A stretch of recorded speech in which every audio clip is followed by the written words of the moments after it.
sur la thématique « Comment évaluer et certifier les apprenants dans une situation avec beaucoup de distanciel », le Club des 5, composé de Claire, Pascal, Alexandre et Anthony et Joannim, ont choisi de relever le défi de créer un guide des bonnes pratiques sur la sécurisation des évaluations en ligne.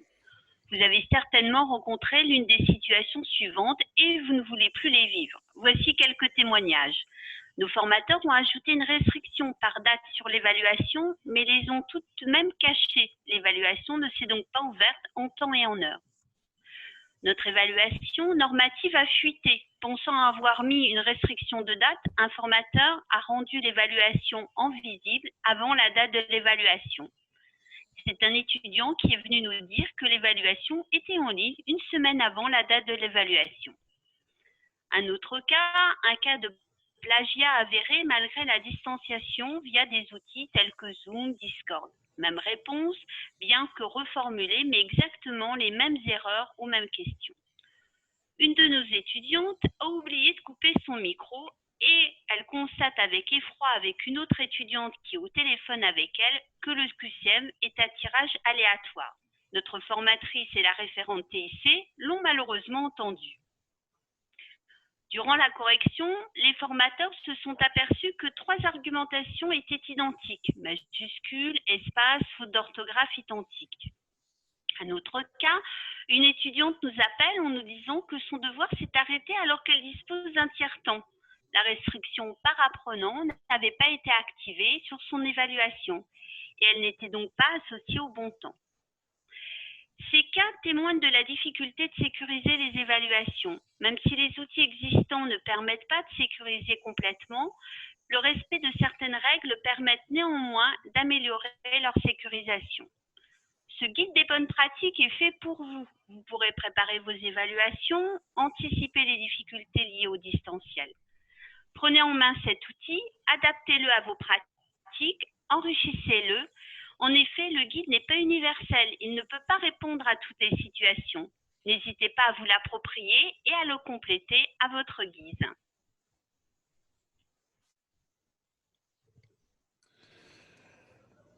La mise en place d'évaluations à distance suppose un enchaînement de tâches, à savoir la préparation pédagogique en analysant les évaluations et leur transposition possible à distance, la préparation technique pour permettre un accès facile aux apprenants et aux formateurs, mais aussi une organisation pratique et enfin une analyse de l'évaluation. L'objectif de ce support est de réaliser une to-do list afin de vous permettre de sécuriser vos évaluations en ligne.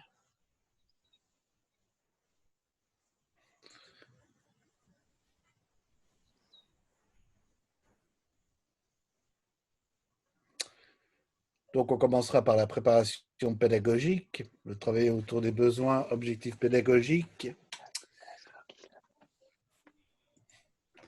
Nous parlerons ensuite de la préparation technique, avec différents sous-chapitres comme multiplier les moyens de contact, accompagner les formateurs et les apprenants, adapter un format qui ne permet pas le copier-coller, l'organisation pratique, prévenir les difficultés liées à l'évaluation, permettre l'évaluation, communiquer avec les apprenants, et analyse de l'évaluation, retour d'expérience utilisateur et les pistes de réflexion. Concernant la préparation pédagogique, les compétences sont composées de 3 axes, savoir, savoir-être et savoir-faire. Les évaluations sont construites en se référant à ces 3 axes. La modalité présentielle était privilégiée pour les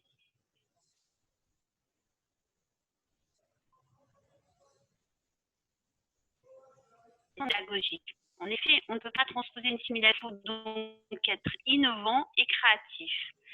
La première piste consiste à classer les 3 axes de ces compétences par modalité.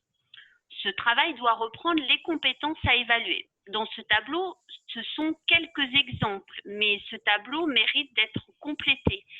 En commençant tout d'abord par le savoir. Si on se réfère à la taxonomie de Bloom, avec les différents niveaux de savoir, de compréhension et d'analyse, en présentiel, on fait plutôt des évaluations écrites, mais en distanciel, il va falloir bien analyser quel type de savoir on veut évaluer pour déterminer l'outil qui sera le plus adapté. En hybride, on pourra faire un mix effectivement d'évaluation sur table et d'évaluation d'entraînement en ligne, toujours en fonction du savoir et de la nature du savoir qu'on veut évaluer. Sur le savoir-faire, c'est souvent des mises en situation, et là aussi en distanciel, il faut qu'on soit capable d'évaluer l'apprenant et afin de s'assurer qu'il est capable d'appliquer ce qu'il a appris. Et là aussi, il faudra étudier et évaluer les outils les plus adaptés. En l'occurrence, par exemple, Geniali peut être un outil qui répond complètement à ce besoin-là. En hybride, on pourra aussi effectivement faire aussi bien un entraînement en ligne et ensuite demander à l'apprenant de venir sur site pour être évalué. Le savoir-être aussi en présentiel, c'est souvent un entretien. En distanciel, on va pouvoir effectivement avoir différentes formes, un échange individuel en ligne ou encore un travail collaboratif ou alors un test à 180 degrés qui permet finalement d'avoir une évaluation par d'autres étudiants d'une même équipe. Et en hybride, on arrivera à un mix effectivement des deux, à savoir un entretien individuel avec le formateur et éventuellement une autre forme d'évaluation en ligne par les pairs.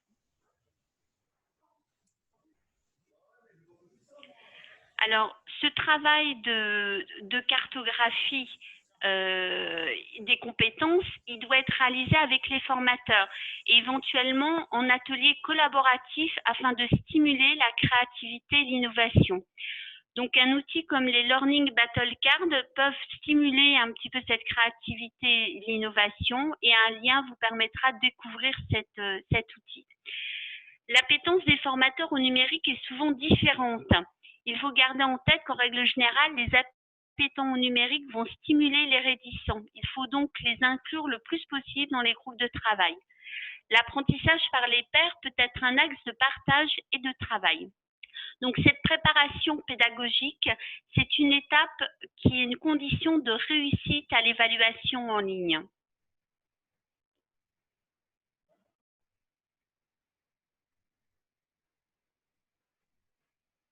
Pour la préparation technique, il faut penser à multiplier les moyens de contact.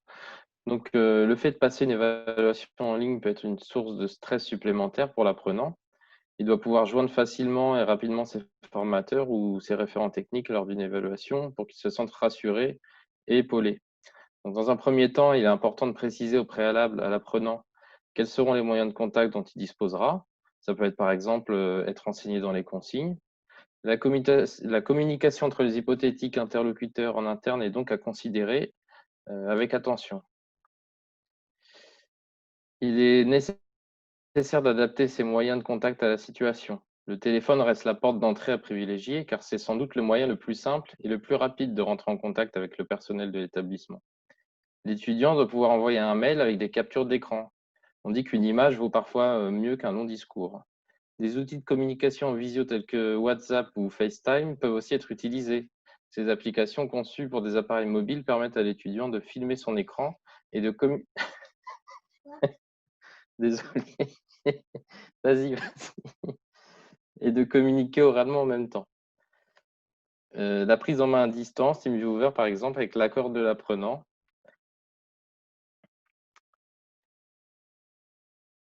Donc, pour accompagner les formateurs et les apprenants, on peut par exemple leur fournir un guide des bonnes pratiques pour une évaluation à distance qu'on leur distribuera avant, donc pour les préparer, les rassurer.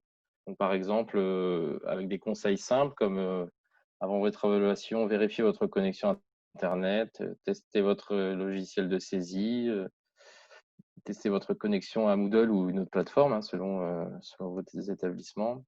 Pensez à allumer votre ordinateur une demi-heure avant afin de prévenir le blocage au démarrage par des mises à jour. Voilà, privilégiez un ordinateur plutôt qu'une tablette ou un smartphone. C'est vrai qu'on a connu ce genre de cas. Veillez à brancher, c'est des astuces qui sont simples, mais qui en même temps, auxquelles les étudiants ne pensent pas toujours. Donc, veillez à brancher votre ordinateur sur secteur. Si vous n'avez pas beaucoup de débit, déconnectez ou mettez en mode avion vos appareils qui n'ont pas d'utilité pour l'évaluation. Voilà. pour conserver la fluidité de votre PC, pensez à éteindre régulièrement votre ordinateur pour que les mises à jour puissent s'effectuer. N'ouvrez pas trop de pages internet, de documents, de logiciels en même temps. On peut aussi adapter un format qui ne permette pas les copier-coller. Voilà, donc si vous utilisez Moodle, par exemple, il y a un plugin qui s'appelle Self Exam Browser, donc qui peut utiliser des restrictions. Voilà, par exemple, il faudra une clé ou une restriction par adresse IP. Voilà, imposer des délais entre les parties ou entre les tentatives. Voilà. Ou ouvrir dans le navigateur une nouvelle fenêtre qui, par exemple, avec un code JavaScript inclus qui empêchera de faire certaines actions, donc tout comme donc le copier-coller. Après, si vous êtes plus à l'aise avec la programmation et que vous n'avez pas de plugin, vous pouvez ajouter un petit code en JavaScript, voilà, que je ne vais pas trop vous détailler pour ne pas trop rentrer dans la technique.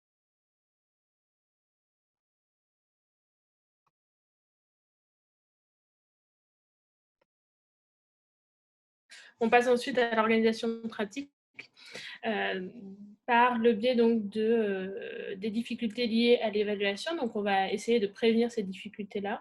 On va ensuite tâcher de paramétrer l'évaluation au mieux et de communiquer le plus possible et de la meilleure façon avec les apprenants.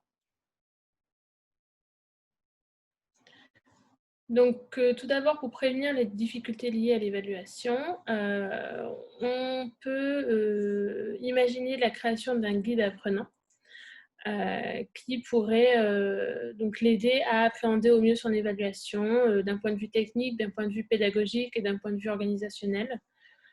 Suivant l'évaluation, ça peut être aussi différent, suivant les institutions aussi.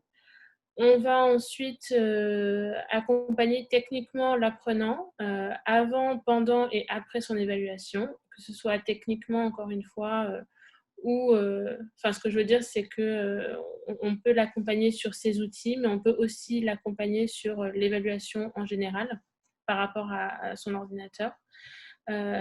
Et ensuite, la mise en place d'une charte antifraude ou d'une attestation sur l'honneur, si vous pensez que c'est suffisant. Alors, un exemple d'une attestation sur l'honneur qu'on a pu mettre en place, c'est simplement un questionnaire Google Form où on a demandé aux étudiants qu'ils s'authentifient avec leur nom et prénom et qu'ils s'engagent sur l'honneur, donc à ne pas tricher, comme vous pouvez le voir dessous, et qu'ils répondent oui à la question, à l'engagement sur l'honneur de ne pas tricher pour pouvoir être éligibles à l'évaluation. On va ensuite essayer de paramétrer l'évaluation. Donc, on va proposer d'abord une restriction par date au niveau de l'évaluation, c'est-à-dire qu'on va ouvrir l'évaluation à un instant T pour d'abord ne pas contraindre le formateur dans l'ouverture manuelle, ne pas risquer de cacher ou de faire fuiter l'évaluation et s'assurer que l'évaluation sera visible et accessible au bon moment. Donc là, ce qu'on vous propose, c'est, en tout cas les captures d'écran sont celles qui ont été prises sur Moodle. Donc après, en fonction de votre plateforme LMS, ce sera à vous de voir ce que vous pouvez faire. Mais en tout cas, voilà, nous, on a fait le choix de faire des restrictions par date pour s'assurer en fait que les évaluations seraient bien ouvertes au moment où l'évaluation commence et pour pas contraindre les formateurs à être vraiment le jour J à l'heure indiquée sur l'évaluation pour l'ouvrir. On a ensuite la restriction par apprenant. Donc ça, c'est différent de la restriction par date, bien qu'elle se fasse de la même manière. Ça permet donc d'attribuer des tiers-temps et des quart-temps, parce qu'une évaluation d'un étudiant qui ne va pas avoir de tiers-temps, elle n'aura pas le même temps disponible qu'une évaluation d'un étudiant qui a un tiers-temps ou un quart-temps. Donc ça va permettre de dupliquer, on va dupliquer en tout cas une ressource et on va ensuite lui attribuer une restriction par groupe et en fait ce sera des groupes qui seront faits pour uniquement les apprenants qui auront des tiers-temps ou des quart-temps. Donc, une fois qu'on a ajouté les restrictions par apprenant, ça va nous permettre donc de proposer à l'étudiant une évaluation qui sera une évaluation propre à lui, individuelle, Ça permet aussi de faire des évaluations par groupe. Si vous avez des évaluations par groupe, vous pouvez tout à fait créer vos groupes de cette façon-là, sans parler des tiers-temps ou des quarts-temps, mais aussi de vérifier l'authentification de l'apprenant, parce que au moment où on ajoute une restriction par apprenant et qu'on insère l'apprenant en fait dans cette restriction, il n'y a que l'apprenant qui peut accéder à la ressource.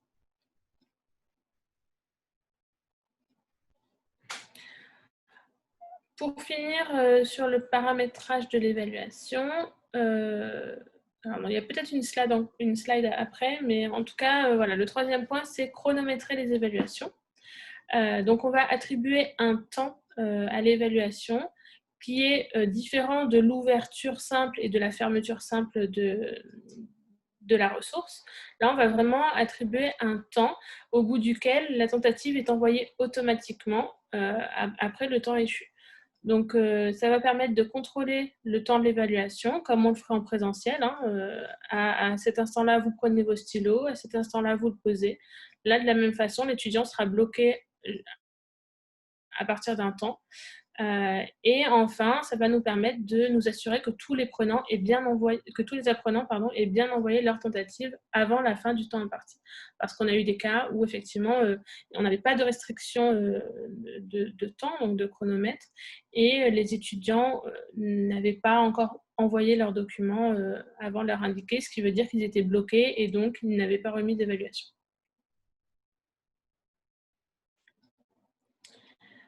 Et donc voilà, ça c'est le dernier point qui va être le tirage aléatoire des questions et le mélange de l'ordre des réponses pour, dans un premier temps, éviter la fraude.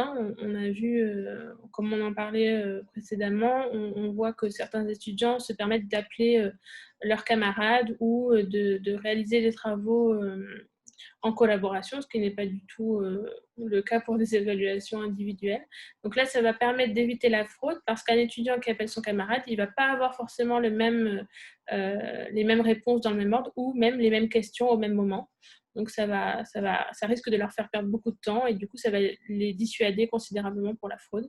Et enfin, ça va permettre de proposer des évaluations identiques en termes de contenu, mais tout de même individuelles. Donc, il y a deux moyens de le faire. C'est de mélanger les questions dans Moodle au niveau de la partie paramétrage du test et ensuite de mélanger des réponses possibles dans la partie paramétrage de la question.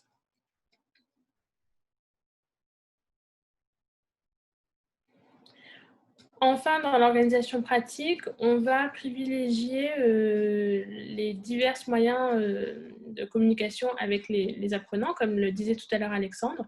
Donc, en utilisant tous ces moyens de communication-là, on va essayer de proposer divers moyens de communication pour que l'apprenant se sente accompagné, pour qu'il ait plus de chances de recevoir une réponse dans les plus brefs délais. On va aussi essayer de communiquer sur l'évaluation à venir et encourager l'apprenant en lui exposant toutes les modalités de l'évaluation. Donc, quel est le type d'évaluation, quand est-ce qu'elle va se dérouler, quel est l'attendu. Et enfin, après l'évaluation, parce qu'au moment où l'évaluation est terminée, le travail du formateur ou du référent TIC n'est pas forcément fini, on va ensuite pouvoir féliciter les apprenants pour leur adaptabilité et leur réussite à l'évaluation. Même si on ne connaît pas encore les notes, en tout cas, c'est une réussite pour nous de savoir que l'étudiant a réussi à réaliser son évaluation en ligne.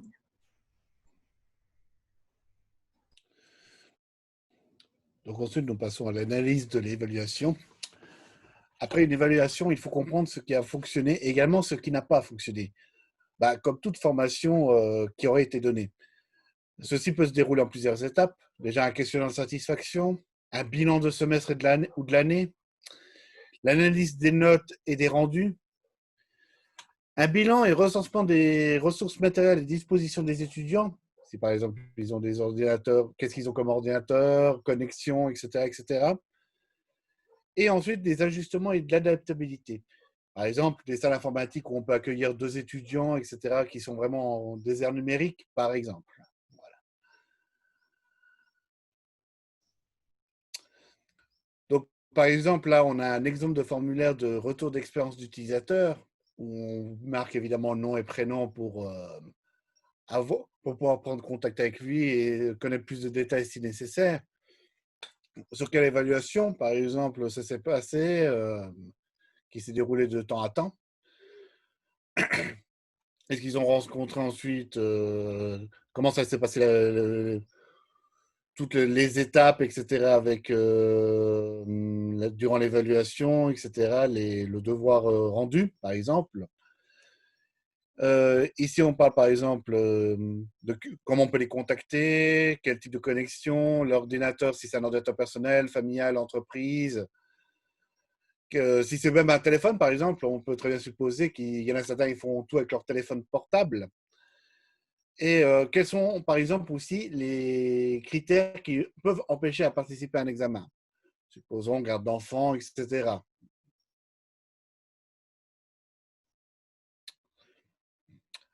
Ensuite, nous nous sommes posé la question de savoir s'il existait un document universel, un format universel de document. Notamment, c'est très demandé, par exemple, pour tout ce qui sera remise de devoirs, de travaux, etc. Déjà, la création et l'édition. Il est important de différencier la création et l'édition et la publication. Actuellement, il n'existe aucun document universel, enfin, c'est de format de document universel, mais c'est un enjeu crucial des sociétés à ce jour. Chaque logiciel et traitement de texte possède ses avantages et ses inconvénients, ainsi que ses propres mises en forme. Par exemple, l'ODT n'a pas les mêmes mises en page que le Word, par exemple. On dit souvent que l'ODT est le plus adaptatif, reconnu par tous les logiciels à ce jour. Donc, on a déjà un semblant de piste avec ce qu'on appelle l'ODT, c'est l'Open Document, qui va permettre d'arriver gentiment à ces étapes-là. Et ensuite, par la publication, c'est tout ce que potentiellement l'étudiant vous enverra par email le travail écrit final, on va dire. Le PDF est le format reconnu à l'unanime comme le logiciel de publication et de diffusion. Ça veut dire qu'il est lisible sur tout type de support, tout type d'ordinateur, de smartphone, etc., etc. Il reprend l'apparence graphique à l'exactitude pour l'impression. Donc, ça veut dire que si vous imprimez avec, depuis le PDF, vous aurez exactement la même présentation sans problème. Il est impossible à éditer de manière conventionnelle et protège donc au mieux le droit d'auteur. Donc, ça évite que des gens falsifient un document de base. Et c'est ce format qui est souvent préconisé pour une remise auprès des formateurs et des outils comme Moodle permettant la correction en ligne de ces derniers avec le dépôt de devoirs. Mais demain, où est-ce qu'on va? La reconnaissance faciale sera-t-elle une solution? C'est vraiment une question de fond. Notamment, c'est très sollicité par les smartphones, etc., par exemple, pour se reconnaître, etc., et déverrouiller son téléphone. Mais est-ce que c'est un vrai ou faux outil? Pour l'instant, tout est discuté. Même de nombreux fabricants abandonnent de plus en plus cette solution, etc., qui est facilement contournable, comme j'apporterai après. Est-ce que ça apporte vraiment grand-chose? Actuellement, pas vraiment, en fait, à part sécuriser, etc., certains protocoles. Mais vu tous les moyens qu'on disait avant de contournement, c'est difficile. Par exemple, il y en a certains, on présente une photo devant l'appareil où la résolution de la caméra est très basse, etc. Il n'arrivera pas à vous reconnaître, et tandis qu'avec une photo, bah, il vous reconnaîtra directement, ce qui pose quelques problèmes. Évidemment, ça impacte aussi le droit à l'image et donc la RGPD également, parce que, évidemment, toutes ces données-là doivent être stockées quelque part, et souvent sur des serveurs. Est-ce qu'on a donné notre accord et tout ça et tout ça? Voilà.